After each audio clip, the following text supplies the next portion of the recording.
नमस्कार। इसके पहले के व्याख्यान में हमने रसाभास का अर्थ समझा था। यह जानने की कोशिश की थी कि रसाभास का अभिप्राय क्या है। आज के इस व्याख्यान में हम रसाभास के स्वरूप से परिचित होंगे और उदाहरणों के साथ कुछ रसों के समानांतर उन रसों से संबंधित रसाभास को समझते हुए इस रसाभास के संदर्भ को अच्छी तरह से समझने की चेष्टा करेंगे। रसाभास का संबंध किसी एक रस के साथ नहीं है। रसाभास किसी भी रस का हो सकता है। इस आधार पर यह कह सकते हैं कि जितने तरह के रस होंगे, रसाभास भी उतने ही प्रकार के होंगे। जितनी रस संख्या होगी, रसाभासों की संख्या भी उतनी ही होगी। इस आधार पर, इस मूल समझदारी पर जब हम श्रृंगार रसाभास की चर्चा करते हैं तो यह मालूम होता है कि अनुचित प्रवृत्ति से अपूर्ण परिपाक होना। श्रृंगार रस का जब अनुचित प्रवृत्ति से अपूर्ण परिपाक होता है तो वहां श्रृंगार रसाभास समझना चाहिए। इसी तरह से करुण रसाभास वहां होगा जब विरक्त या सन्यासी में शोक का होना दिखाया जाए। विरक्त या सन्यासी में शोक उत्पन्न होना यह करुण रस नहीं, करुण रसाभास कहलाएगा। जब व्यक्ति पहले से ही विरक्त हो चुका है, संन्यास ग्रहण कर चुका है, तब वहां किसी के मृत्यु से उत्पन्न होने वाले शोक की भी स्थिति नहीं होनी चाहिए। पर यदि दिखाई जाती है तो वह रसोत्पादक नहीं, रसाभास का कारण होगा। पूज्य व्यक्तियों, गुरुजन के प्रति जब क्रोध दिखलाया जाता है, क्रोध का प्रदर्शन होता है, तो स्वाभाविक तौर पर वहां रौद्र रस नहीं, रौद्र रसाभास होता है। उसी तरह से अधम व्यक्तियों में उत्साह के वर्णन को दिखलाया जाना काव्य शास्त्र में वीर रसाभास कहलाता है। उत्तम व्यक्तियों में भय का होना यह भयानक रसाभास है। और यज्ञ के बलि पशु में ग्लानि का दिखलाई पड़ना, यज्ञ के निमित्त जो बलि पशु हैं उनमें यदि ग्लानि का भाव दिखाई पड़ रहा है तो यह बीभत्स रसाभास है। ऐन्द्रजालिक कार्यों में आश्चर्य या विस्मय का होना अद्भुत रसाभास है। उसी तरह से अधम व्यक्तियों में, नीच व्यक्तियों में निर्वेद या शम की स्थिति का वर्णन करना शांत रसाभास है। और जब भक्ति रस में मनोवैज्ञानिक और नैतिक धार्मिक व्याघात उत्पन्न होता है तो वहां भक्ति रसाभास होता है। अब श्रृंगार रसाभास के बहुत सारे कारक बताए गए हैं। यह बताया गया है कि किन किन स्थितियों में श्रृंगार रस न होकर श्रृंगार रसाभास होगा। पहला कारण यह बताया गया कि ऋषि मुनि विषयक श्रृंगार चित्रण यदि है तो वहां रस न होकर रसाभास होगा। ऋषियों और मुनियों का श्रृंगार वर्णन नहीं दिखाया जाना चाहिए। यदि दिखाया जा रहा है तो वह हमारी जो मूल्य के मानदंड हैं, हमारे सामाजिक नैतिक मूल्य मानदंड हैं, उसके अनुकूल नहीं है। इसलिए ऋषियों और मुनियों का श्रृंगार वर्णन वह श्रृंगार रस न होकर श्रृंगार रसाभास होगा। गुरु पत्नी विषयक श्रृंगार चित्रण यह एक उदाहरण है। और अनेक नायकों में एक ही नायिका के अनुराग का समान भाव से चित्रण। इसमें तीन बातें हुई कि नायकों की संख्या अधिक है, अनेक नायक हैं और नायिका एक है। ऐसी एक नायिका जब अनेक नायकों से एक साथ प्रेम करे, पर उन सब से समान भाव से प्रेम करने का चित्रण हो, तो वह श्रृंगार रस न होकर श्रृंगार रसाभास होगा।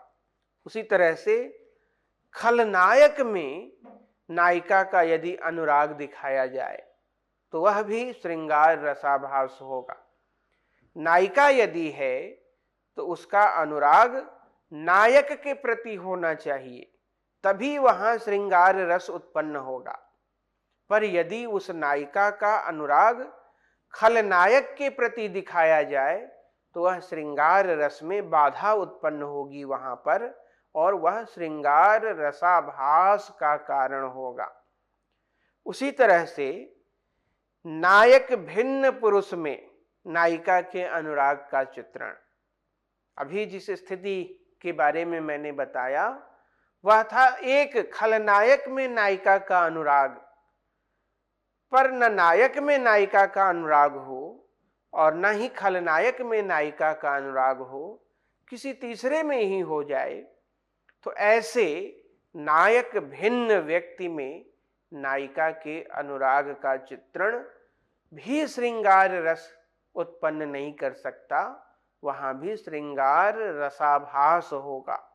इसी तरह से नायक और नायिका जब दोनों ओर से असमर्थित अनुराग चित्रण हो, नायक का अनुराग भी कहीं और हो और नायिका का अनुराग भी कहीं और हो, यानी दोनों ओर से यह असमर्थन हो अनुराग भाव में, तो वहां श्रृंगार रसाभास ही होगा, श्रृंगार रस नहीं होगा।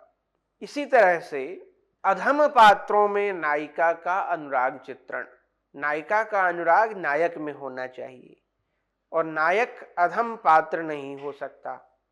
वो या तो धीर ललित होगा, धीर उद्धत होगा, धीर उदात्त होगा या धीर प्रशांत होगा, वह अधम नहीं हो सकता। पर यदि अधम नायक में, अधम पात्र में नायक नायिका के अनुराग का वर्णन हो रहा है, तो वह श्रृंगार रस उत्पन्न न होकर श्रृंगार रसाभास का कारण होगा।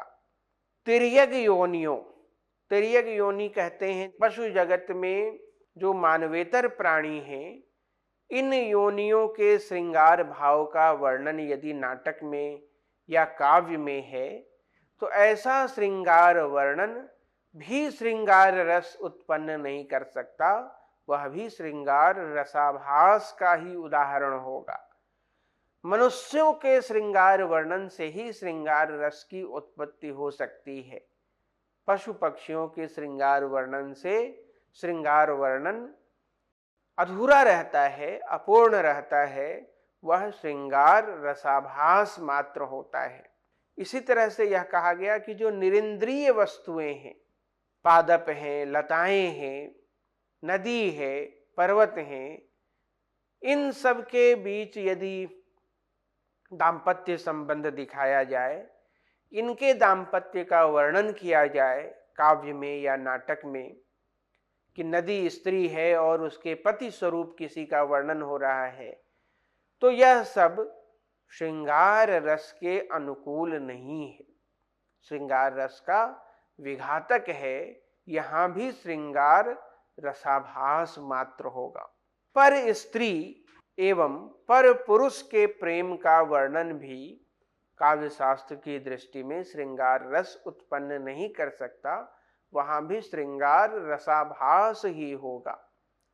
स्व स्त्री और स्वपुरुष के ही श्रृंगार का वर्णन, के ही रतिभाव का वर्णन श्रृंगार रस के अंतर्गत परिगणित होगा, अन्यथा वह श्रृंगार रसाभास के ही अंतर्गत आएगा।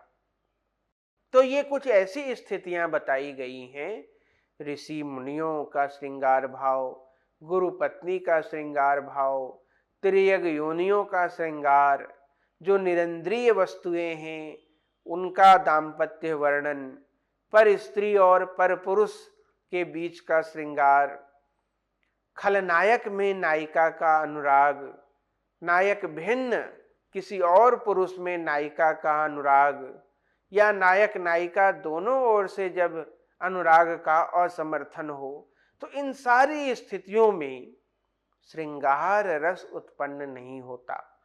इन सारी स्थितियों में अधिक से अधिक जो होता है वह श्रृंगार रसाभास मात्र होता है, वहां रस आनंदोपलब्धि नहीं होती। यह कहा गया विचार करने के उपरांत कि अभी जिन स्थितियों, जिन उदाहरणों की चर्चा मैंने की, क्या इन सभी स्थितियों में रस का परिपाक नहीं होता?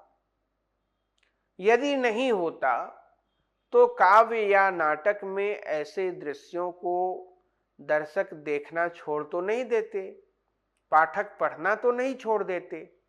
यानी रस परिपाक तो होता है, यह नहीं है, ऐसी बात नहीं है कि इन स्थितियों में श्रृंगार रस का परिपाक नहीं होता।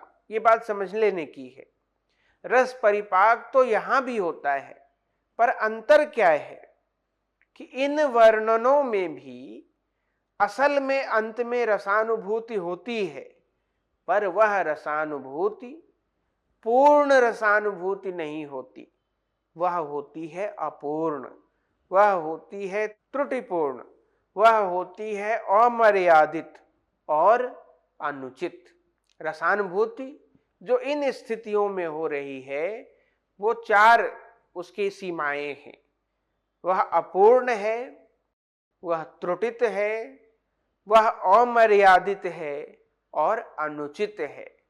इन चार सीमाओं के कारण इन स्थितियों से उत्पन्न होने वाला रस परिपाक वो रस न कहलाकर रसाभास कहलाता है। इन सीमाओं के ही कारण ये स्वीकार्य नहीं है और श्रृंगार रसाभास के अंतर्गत ही गिने गए हैं। मैंने अभी बताया आपको कि जितने तरह के रस होंगे, रसाभास भी उतने ही प्रकार के होंगे। उदाहरण के लिए, जब हमारे किसी पूज्य व्यक्ति, गुरुजन, वृद्धजन आदि की हंसी उड़ाए जाने में हास्य तो उत्पन्न नहीं होता। उड़ाई जा रही है हंसी, पर वहां हास्य उत्पन्न न होकर हास्य रसाभास होता है। पूज्य और आदरणीय जनों पर जब क्रोध दिखलाया जाता है तो वहां वास्तविक क्रोध की उत्पत्ति न होकर क्रोधाभास, रौद्र रसाभास होता है। वहां रौद्र रस की उत्पत्ति नहीं होती। पिता के प्रति यदि पुत्र क्रोध उत्पन्न करे, पुत्र यदि अपने पिता को पीटे, तो देखने वाले को आनंद नहीं मिलेगा। पर रावण को यदि राम क्रोध प्रकट करते हैं रावण के प्रति, तो देखने वाला आनंदित होता है। इसलिए जो गुरुजन हैं, वृद्धजन हैं, श्रेष्ठ जन हैं, पूज्य हैं, उनके प्रति जो क्रोध भाव दिखलाया जाता है वहां रौद्र रसाभाव होता है, रौद्र रस नहीं। अबला जो स्त्री हैं, सज्जन पुरुष, दुर्बल, शस्त्रहीनों आदि के विरुद्ध यदि वीरता का वर्णन किया जाए तो क्या वहां असल में वीरता होगी? नहीं होगी। वहां वीर रसाभास मात्र होगा। अब आपको मैं बताऊं, उदाहरण के लिए, चंदवर दाई ने पृथ्वीराज रासो महाकाव्य लिखा 69 समयों में, बड़ा भारी ग्रंथ है। पर उस पूरे ग्रंथ में मोहम्मद गोरी की वीरता का बहुत वर्णन है कि उसके पास ऐसी सेना है, उसका सामर्थ्य इतना प्रबल है, इतना साहस है, उसे कोई आसानी से पराजित नहीं कर सकता। ये सारे वर्णन हैं। कवि तो चंदवर दाई है, पृथ्वीराज चौहान का मित्र है, उसके साथ युद्ध भी लड़ रहा है। वह क्यों शत्रु सेना का इतना वर्णन कर रहा है? इसलिए कर रहा है कि अंत में भले ही वह कुछ न कहे, केवल एक पंक्ति लिखे कि ऐसे मोहम्मद गोरी को पृथ्वीराज चौहान ने पराजित किया। पर ऐसे मोहम्मद गोरी में ही व्यंजना है कि पृथ्वीराज चौहान कितने बड़े वीर होंगे जिन्होंने इतनी वीरता और इतनी क्षमता, सैन्य सामर्थ्य रखने वाले मोहम्मद गोरी को पराजित कर दिया। पर यदि चंदवरदाई पहले ही यह कह देते कि मोहम्मद गोरी में क्या क्षमता है, हमारे पृथ्वीराज चौहान तो उसे चुटकी में मसल देंगे, तो वहां पृथ्वीराज चौहान की वीरता का असल परिचय हमें नहीं मिल पाता। यह मूल संदर्भ है। इसी अर्थ में यह कहा जा रहा है कि यदि कोई अबला है, निर्बल है, भयभीत है, शस्त्रहीन है, उनके विरुद्ध वीरता का वर्णन वह वीर रस का उदाहरण नहीं होगा, वहां वीर रसाभास मात्र होगा। उसी तरह से जो श्रेष्ठ पात्र हैं, उनमें यदि भय दिखाया जाए तो वह भयानक रसाभास का उदाहरण होगा। छोटे बच्चे को अंधेरे में डर लगता है तो वह अपने पिता का हाथ पकड़ लेता है अपना भय कम करने के लिए। पर यदि यह दिखाया जाए कि उसके पिता भी उससे अधिक डर रहे हैं, भयभीत हो रहे हैं, तो उस छोटे बालक के मन में यह जो भय की भावना है वह क्या कम होगी? नहीं होगी।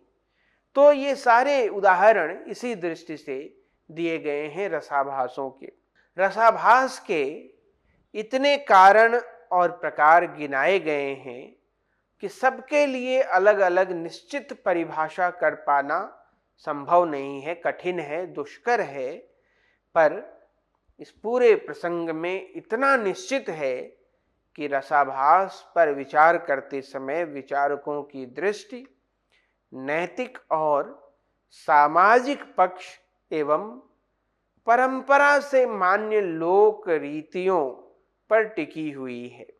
परंपरा से मान्य लोक रीति या लोक प्रामाण्य और समाज की नैतिक मर्यादाएं, ये मानक हैं रस के, और इनका उल्लंघन ही रसाभास का कारण है। इस तरह से जो मूल प्रश्न है रसाभास से संबंधित, वह रसौचित्य का है। इस कारण से कुछ लोगों ने विभावों के अनौचित्य पर बल दिया है, तो कुछ और दूसरे आचार्यों ने रति आदि स्थायी भावों के अनौचित्य पर अनौचित्य सबके यहाँ है। विश्वनाथ ने अलग अलग रसाभासों का उदाहरण प्रस्तुत किया है।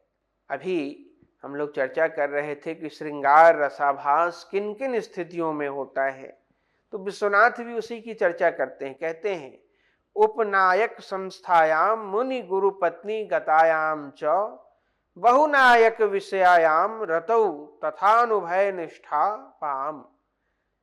विश्वनाथ यह सब कुछ जो विवेचन कर रहे हैं आपके सम्मुख है, इसमें कहना चाह रहे हैं, इनके विवेचन से यह ध्वनि निकलती है कि सामाजिक नियमों की अवहेलना करने वाला साहित्य समाज के लिए उत्प्रेरक नहीं, घातक है। समाज के नैतिक पक्ष की अवहेलना करने पर सामाजिकों के चित्त में काव्य के प्रति आकर्षण उत्पन्न नहीं हो सकता और वह अपने लक्ष्य से च्युत हो जाता है, लक्ष्य भ्रष्ट हो जाता है। श्रृंगार रस के विभिन्न रसाभासों के उदाहरण हमने अभी देखे हैं, समझा है उनको।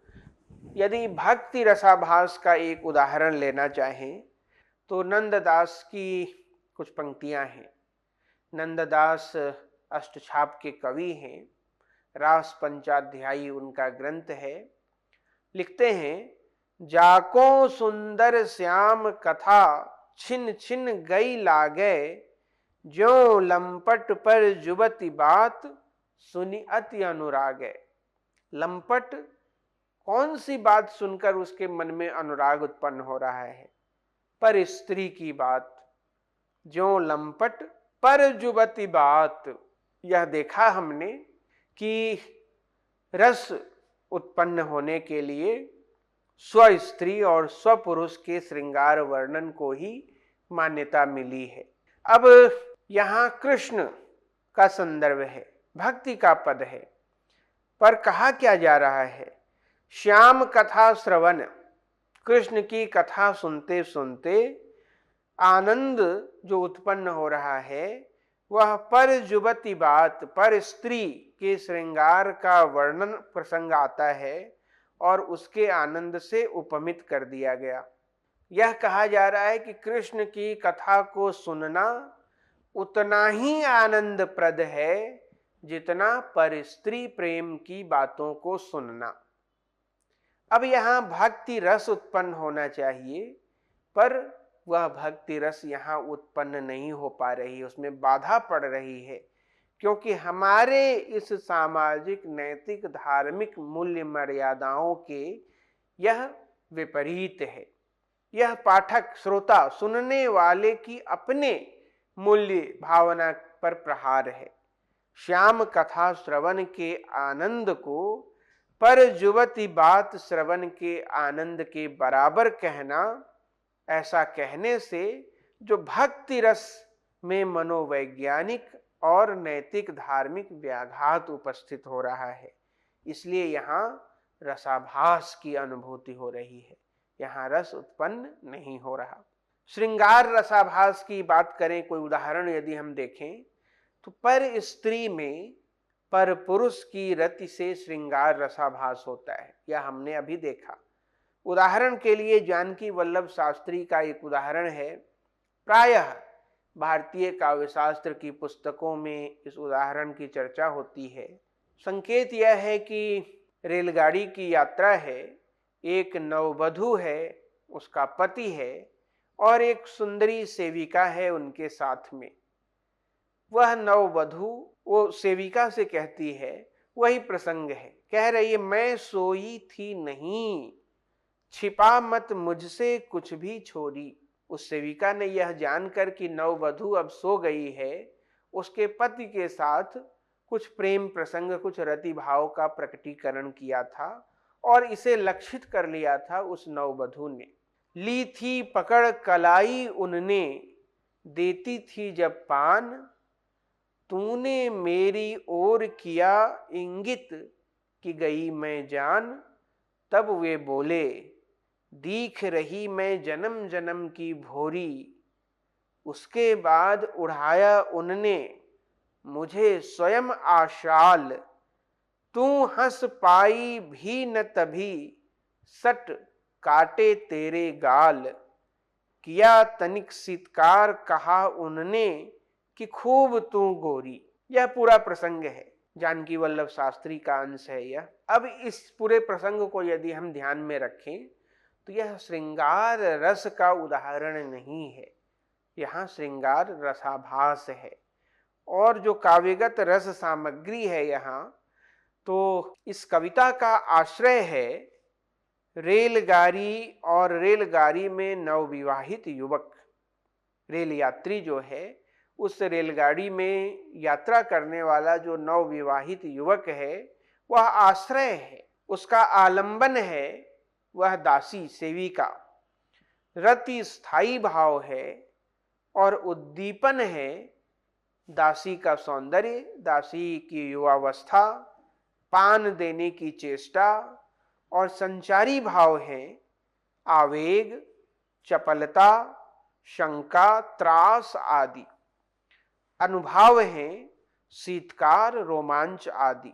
ये तो काव्यगत रस सामग्री है, पर इसी में कुछ रसिकगत रस सामग्री भी है, जिसका रति स्थायी भाव है, आश्रय रसिक है, आलंबन है विवाहित युवक, उद्दीपन है विवाहिता स्त्री को साल ओढ़ाना, फंसी हुई दासी का छटपटाना, और अनुभाव है हर्ष सूचक शारीरिक चिन्ह, चेष्टा आदि।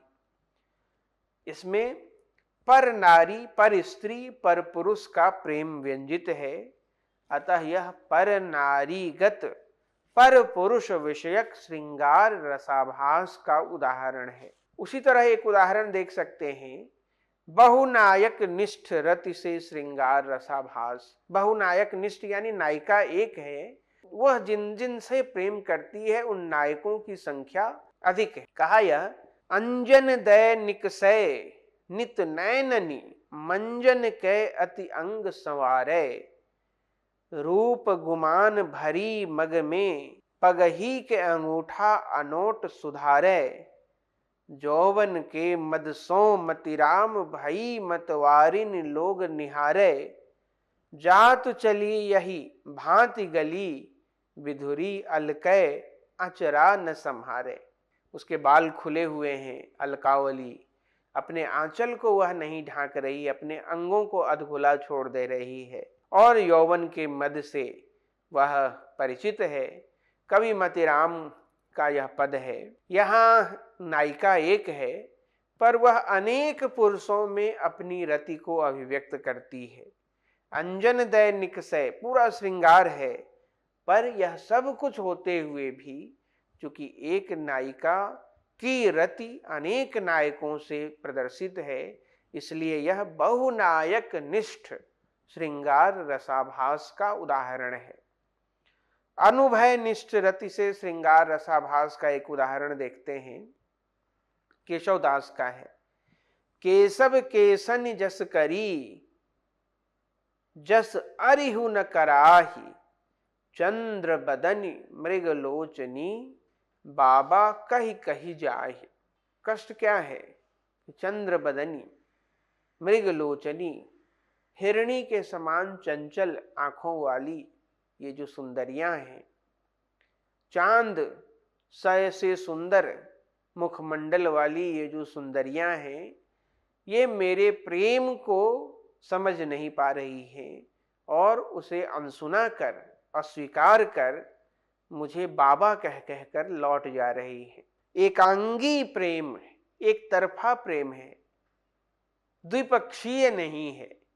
एक पक्षीय एकांगी प्रेम होने से यहाँ अनुभय दोनों ओर से होता तो वह उभय निष्ठ होता, पर चूंकि एक ओर से ही है तो यह अनुभय निष्ठ रति से श्रृंगार रसाभास का एक उदाहरण हुआ। उसी तरह से निरिंद्रियों में जो दाम्पत्य का वर्णन किया जाता है, रति विषयक आरोप किया जाता है, तो वह भी श्रृंगार रसाभास होता है। सुमित्रा नंदन पंत की कविता है, कौन तुम परहित वसना, म्लान मना भूपतितासी, धूल धूसरित मुक्त कुंतला, किसके चरणों की दासी, बिजन निशा में सहज गले तुम, लगती हो फिर तरवर के, आनंदित होती हो सखी तुम उसकी पद सेवा करके। यहाँ छाया के लिए परिहित बसना और निर्जन एकांत स्थान में तरु के गले लगना आदि जो व्यापार संयोग श्रृंगार के होते हैं, वे दिखाए गए हैं। उनकी छाया और तरु जैसी निरिंद्रिय वस्तु में होने के कारण अनौचित्य है, और इस अनौचित्य के कारण यह रस नहीं रसाभास है। पशु पक्षीगत रति के आरोप से भी श्रृंगार रसाभास होता है। मृगियों ने चंचल आलोकन, औ चकोर ने निशाभिसार, सारस ने मृदु ग्रीवा लिंगन, हंस ने गतिवारी निहार। यहाँ पशु पक्षीगत जो मनुष्यवत संभोग श्रृंगार का वर्णन हुआ है, वह श्रृंगार रसाभास का ही उदाहरण है। हास्य रसाभास का एक उदाहरण देखें, करहि कूट नारदहि सुनाई, नीक दीन हरि सुंदरताई, रीझि राज कुंवर छवि देखी, इनहि बरिहि हरि जानि बिसेखी। नारद मोह के प्रसंग में शंकर के दो गण, दो सेवक नारद जी के स्वरूप को देखकर उनकी खिल्ली उड़ा रहे हैं। उसी समय की ये पंक्तियां हैं। अब नारद हैं देवर्षि, वे हास्य का विषय नहीं हो सकते, पर यहाँ चूंकि उन्हीं को विषय बनाकर हंसी उड़ाई जा रही है, इसलिए हास्य रसाभास होगा। यह हास्य का उदाहरण नहीं हो सकता।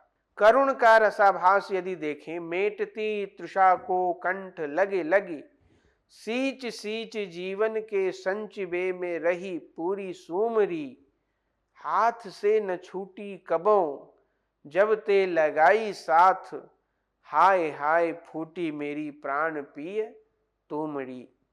ये एक तुच्छ चीज है, तुमड़ी। उस तुमड़ी के फूट जाने से इतनी हाय तौबा मचाना दरअसल करुण रसाभास है। यह करुण रस नहीं है, वास्तविक शोक यहां नहीं है। यह उस शोक की तुलना नहीं कर सकता। इस तरह से बहुत सारे उदाहरणों के साथ हमने रसाभास का वास्तविक अभिप्राय समझा है। आगे और एक नए विषय जिसमें रस से संबंधित और कुछ विषयों की हम चर्चा करेंगे और नायक भेद, नायिका भेद आदि विषयों को भी लेकर उपस्थित होंगे, उनकी विवेचना करेंगे। धन्यवाद।